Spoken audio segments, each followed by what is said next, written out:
Assalamualaikum warahmatullahi wabarakatuh. Saya Edwan Alamsyah Putra, mahasiswa Universitas Islam Negeri Raden Intan Lampung dengan jurusan Manajemen Bisnis Syariah kelas E, NPM 1851040356. Di sini saya akan menjelaskan 3 materi di dalam manajemen operasi. Yang pertama yaitu Project Management, yang kedua Forecasting atau peramalan, yang ketiga Quality Control. Kemudian langsung aja kita ke yang pertama yaitu Project Management. Oh iya, nanti ini mungkin pada saat di aplikasi QM-nya akan sedikit agak lag karena laptopnya emang udah kepenuhan. Karena ada aplikasi gambar yang emang berat, terus sama aplikasi editing. Project Management. Project Management ini adalah suatu program yang digunakan saat kita ingin mengerjakan suatu proyek, yang dimana dari Project Management ini kita dapat mengetahui kapan proyek yang sekarang kita kerjakan tersebut akan selesai.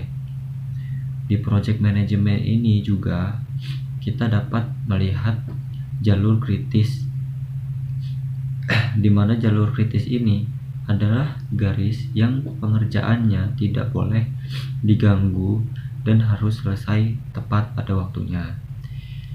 Dan di sini juga kita selain dapat melihat jalur kritis di project management ini, kita juga bisa dapat mengetahui di mana pekerjaan yang bisa diselesaikan secara bersamaan dan mengetahui pekerjaan mana yang tercepat dan terlambat pada waktu pengerjaannya. Kemudian kita langsung kerjakan di POM QM saja.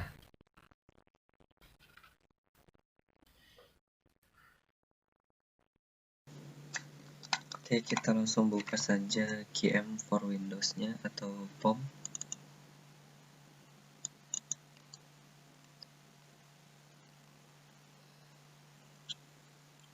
Kita close. Nah, di sini saya sudah membuat contoh soal. Sebuah proyek pembangunan gedung sekolah akan dilaksanakan pada tanggal 5 April 2020. Kegiatan yang pertama dilakukan adalah pembuatan fondasi selama 4 hari. Yang kedua adalah pengecoran selama 3 hari. Yang kelima adalah pemasangan atap selama 5 hari. Dilanjutkan dengan finishing selama 3 hari. Sebelum atap dipasang, dilakukan pemasangan listrik selama 4 hari, yang didahului dengan pemasangan tembok selama 6 hari. Aktivitas pendahulu sebelum pengecoran tiang dan pemasangan tembok yakni pemasangan fondasi. Listrik dipasang setelah pengecoran tiang dan pemasangan tembok. Atap dipasang setelah pemasangan tembok dan listrik. Dan finishing didahului oleh pemasangan listrik dan atap. Pertanyaannya, A. Berapa hari proyek akan selesai? B. Tentukan jalur kritis. C. Apa saja yang dapat dikerjakan bersamaan dan hari keberapa paling cepat dimulai dan hari keberapa paling cepat selesai. D. Tanggal berapa proyek tersebut harus selesai. Oke, kita langsung masukkan ke POM-nya saja.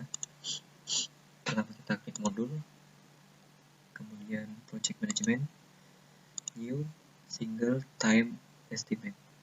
Oke. Titelnya kita isi pembangunan gedung sekolah.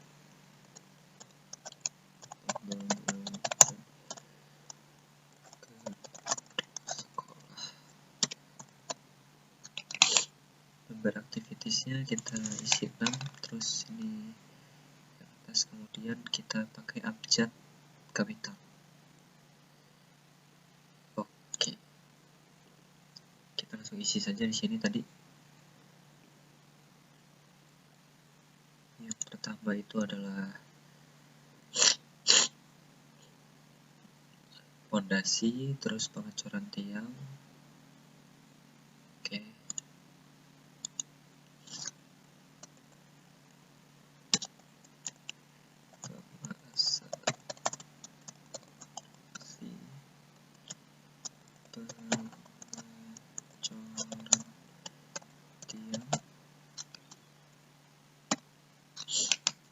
Yang di sini tadi adalah pemasangan atap, kemudian finishing. Oke. Yang C tadi lupa, kita lihat dulu. Atap dilanjutkan dengan finishing. Sebelum atap dipasang listrik 4 hari dan didahului oleh tembok 6 hari. Oke, tembok dulu baru listrik. Oke, pemasangan tembok, kemudian pemasangan listrik. Oke, langsung kita isi activities time-nya seperti yang di sini tadi. Fondasi 4 hari, tiang 3 hari, tembok 6 hari.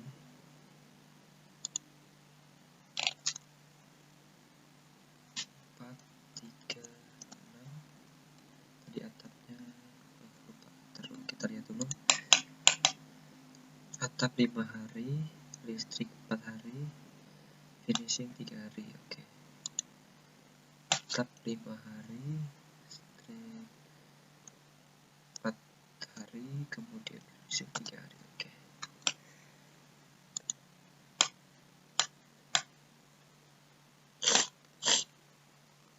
Aktivitas pendahulunya tadi sebelum pengecoran tiang di tembok, ya ini pasang fondasi, listrik dipasang. Oh, oke, kita langsung isi aja. Di sini tadi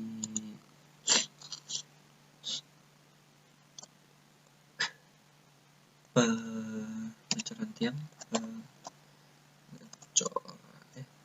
pemasang fondasi ya.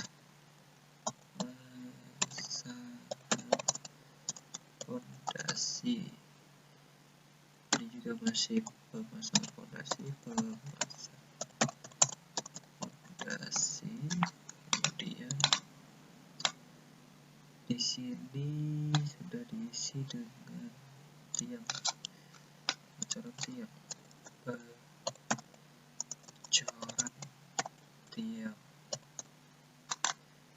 kemudian di sini pemasangan tembok,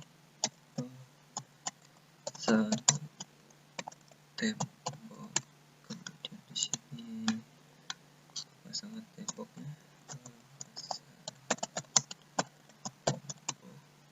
di sini pemasangan listrik,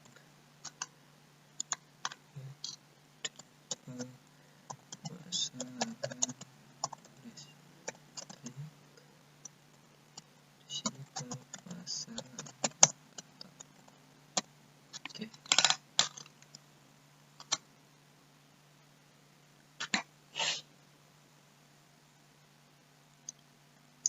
Atap terus ini udah kita isi semua, langsung kita solve aja.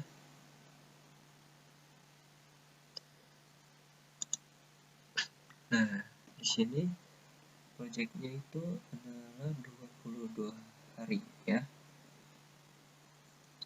Langsung kita lihat aja pertanyaannya. Pertanyaan adalah berapa hari proyek akan selesai ya. Tadi udah dilihat, yaitu 22 hari setelah pengerjaan hari pertama. Terus B, tentukan jalur kritis. Kita lihat di sini jalur kritis itu, kita lihat di sini chart. Nah, ini dia jalur kritis. Jalur kritis itu adalah jalur yang berwarna merah, di mana jalur ini tidak bisa diganggu dan pengerjaannya harus tepat pada waktunya. Tuh. Kemudian pertanyaan selanjutnya, apa saja yang dapat dikerjakan bersamaan dan hari berapa paling cepat dimulai dan hari berapa paling cepat selesai. Yang dapat dikerjakan bersamaan yaitu pengecoran tiang dan pemasangan tembok. Nah, ini yang berwarna pink ini adalah paling lambat dimulai dan paling lambat selesai. Dan tadi ditanya adalah paling cepat dimulai dan paling cepat selesai, yaitu pada hari keempat, dan itu paling cepat dimulai dan paling cepat selesai adalah pada hari ke-7. Kemudian tanggal berapa proyek tersebut harus selesai? Nah, di sini kan dimulainya pada tanggal 5 April. Nah, kita tinggal tambahin aja 22 hari, yaitu tanggal 27 April 2020. Oke, sekian untuk yang project management. Kita lanjutkan ke forecasting atau peramalan.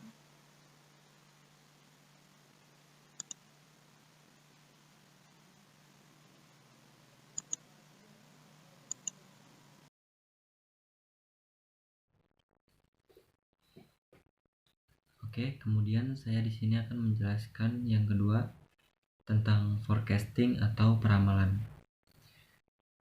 Forecasting adalah suatu peramalan di mana kita dapat mengetahui perkiraan hasil penjualan di tahun-tahun atau bulan-bulan berikutnya. Di sini saya akan mengambil contoh seperti sebuah toko yang menjual laptop. Nah, jadi toko ini terakhir menjualnya berapa, kemudian nanti akan diramalkan menggunakan metode moving average. Nah, untuk mengetahui berapa hasil penjualan pada bulan atau tahun berikutnya yang diramalkan dengan 2 bulan terakhir atau 2 tahun terakhir atau 2 periode terakhir. Kita langsung saja ke QM for Windows-nya atau POM-nya. Oke, kita langsung ke QM for Windows-nya atau POM untuk mengerjakan forecasting. Nah, di sini saya sudah menyiapkan contoh soalnya. Sebuah perusahaan laptop memiliki 8 bulan penjualan terakhir sebagai berikut.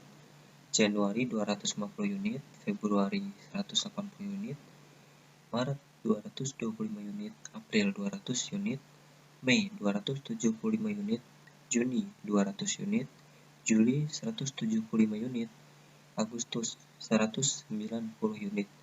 Berapa unit penjualan laptop pada bulan ke-9 dan hitung menggunakan metode moving average 2 periode. Kita langsung masukkan ke POM-nya. Kemudian kita klik modul, kemudian forecasting, new, terus time series analysis. Kita tulis di sini penjualan laptop. Oke. Number of past periodesnya itu 8. Kemudian kita pakai yang bulan. Kemudian oke. Nah, kita di sini langsung klik dulu ininya. Kita pakai yang moving average 2 periode.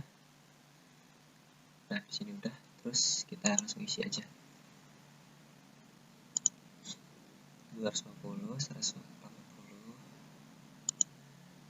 250, 180, 225, 200, 225, 200,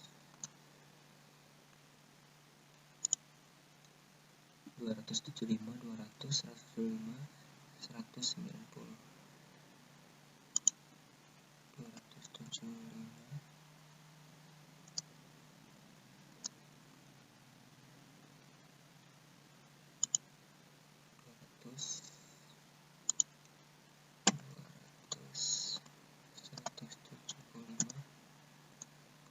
190. Oke. Bila udah diisi semua, kita langsung aja solve. Nah, di sini kita bisa bisa lihat untuk mean absolute price-nya error itu 14,034%, standarnya 48,2, dan next period yaitu bulan ke-9 nya adalah 182,5, yaitu kita kenapin aja 183 untuk penjualan di bulan ke-9. Nah, itu saja untuk forecastingnya. Kita akan lanjutkan ke quality control.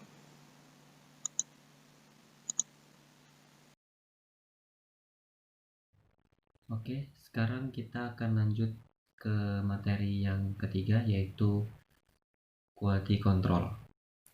Quality control atau pengendalian mutu. Jadi dalam pengendalian mutu ini, perusahaan melakukan penyortiran dan pengontrolan terhadap produk-produk yang mereka miliki, yang mereka hasilkan. Terus kemudian perusahaan menggunakan quality control untuk mengetahui berapa jumlah kecacatan yang ada dalam produk mereka. Kemudian di sini kita juga dapat mengetahui kondisi perusahaan. Apakah kondisi perusahaan itu masih normal dan bisa terus berjalan lanjut, atau perusahaan ini udah tidak bisa dikatakan normal lagi atau udah mau bangkrut gitu. Kita bisa lihat nanti dari LCL, terus atau garis bawah, garis tengah, dan garis atas kalau nggak salah ya. Oke, kita langsung ke formnya aja. Oke, kita akan melanjutkan ke quality control ya. Oh iya, sebelumnya di sini saya minta maaf karena kayaknya nanti di video QM-nya agak sedikit ada lag karena emang laptop saya keberatan udah banyak aplikasinya ya. Di sini ada AutoCAD ya, aplikasi gambar semua, Autodesk, SketchUp, terus Style Builder, terus ini ada aplikasi editing juga. Nah, kita langsung ke QM aja.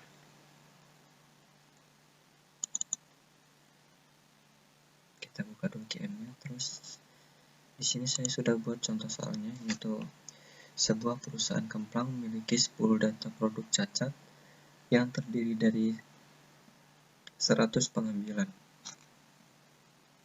Berikut data cacat produk. Sampel pertama, jumlah cacat ada 42, sampel kedua jumlah cacat ada 33, sampel ketiga jumlah cacat ada 28, sampel keempat jumlah cacat ada 15, sampel kelima jumlah cacat ada 18, sampel keenam jumlah cacat ada 16, sampel ketujuh jumlah cacat ada 26, sampel ke-8 jumlah cacat ada 22, sampel ke-9 jumlah cacat ada 19, sampel ke-10 jumlah cacatnya ada 20. Pertanyaannya, 1. Berapa total defect atau cacat? 2. Berapa B-bar, UCL, dan LCL? 3. Jelaskan gambar dari control chart. Oke, kita langsung aja ke form QM. Pertama kita klik modul, kemudian quality control, terus file, new, kemudian kita pilih yang P-chart. Kita langsung klik aja P-chart. Nah, detailnya kita isi perusahaan kemplang.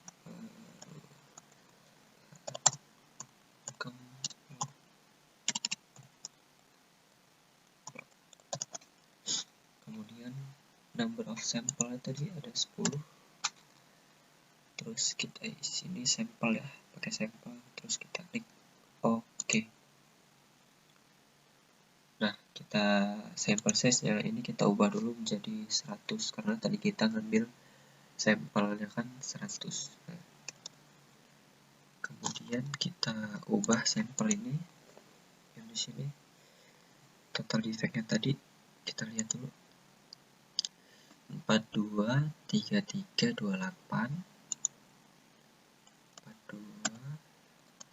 423328, terus 15 18 16,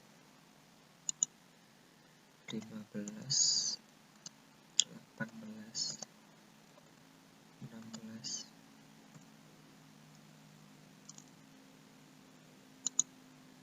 26 22 19 20,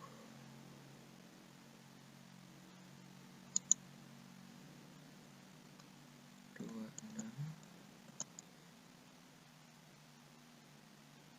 22 19 20. Oke, bila udah kita langsung aja klik solve.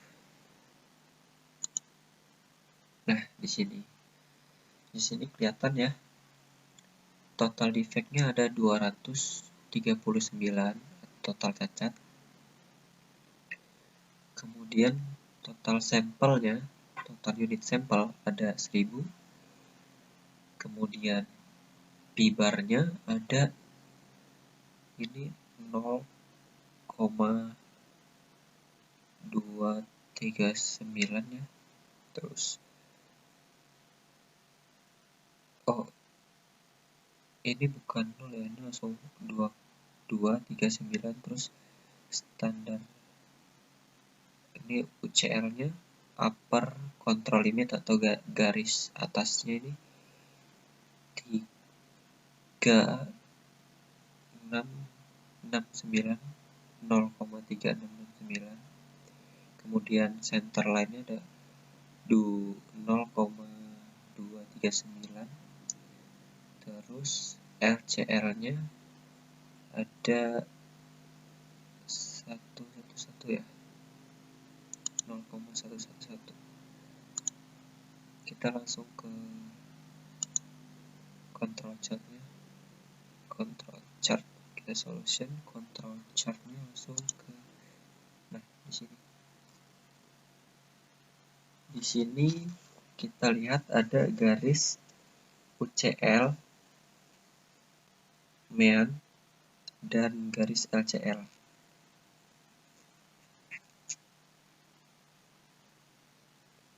Garis LCL ini adalah garis di mana paling bawah terjadi kecacatan. Kemudian mean ini adalah garis tengahnya. Kemudian UCL ini adalah garis di mana terjadi kecacatan berlebih atau tidak wajar. Nah, di sini yang tidak kecacatan yang berlebih itu ada di sampel pertama. Nah, karena di sampel pertama ini kecacatannya itu banyak banget, sampai ada 42 ya. Mungkin ini yang bakal buat perusahaan nggak baik, tapi kemudian di sampel-sampel selanjutnya kecacatan mulai turun dan akhirnya stabil di antara garis tengah dan garis bawahnya ya. Jadi perusahaan Kemplang ini dapat dianggap baik atau bagus untuk penjualan ke depannya dan akan mendapatkan untung gitu. Kalau garis ini atau sampel-sampel ini melebihi garis UCL, itu dia tidak dikatakan baik karena kecacatannya itu berlebih. Nah, jadi segitu aja untuk penjelasan. Kurang lebihnya saya mohon maaf, dan terima kasih sudah mau memperhatikan materi saya. Assalamualaikum warahmatullahi wabarakatuh.